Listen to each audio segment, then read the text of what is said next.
দেখতে পাচ্ছেন বন্ধুরা কি মানে মুহূর্তের ভিতরেই মানে 1 মিনিটও কিন্তু লাগে নাই। এতটা জায়গা যদি আমরা হাতে বসে বা পানি দিয়ে পরিষ্কার করতে যেতাম তাহলে কিন্তু অনেক সময় লেগে যেত। এই জায়গাটা মিনিমাম না হয়তো 10 থেকে 15 মিনিট। আসসালামু আলাইকুম এভরিওয়ান, আশা করি আপনারা ভালো আছেন। Smart solution dot Ismail YouTube চ্যানেলের পক্ষ থেকে আপনাদেরকে জানাই শুভেচ্ছা অভিনন্দন। এটা দেখতে পাচ্ছেন আমার হাতে, এটা হচ্ছে একটা হাই প্রেশার মেশিন।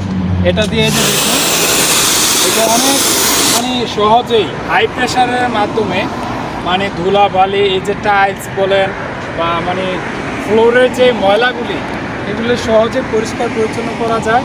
এবং আমাদের যে গাড়ি ওয়াশ আছে না, গাড়ি ওয়াশও এটা কাজে লাগে। এটা কিভাবে মানে মেনটেন করতে হবে, কীভাবে চালাতে হবে, আজকে আপনাদেরকে এটা শিখাবো। এটা হচ্ছে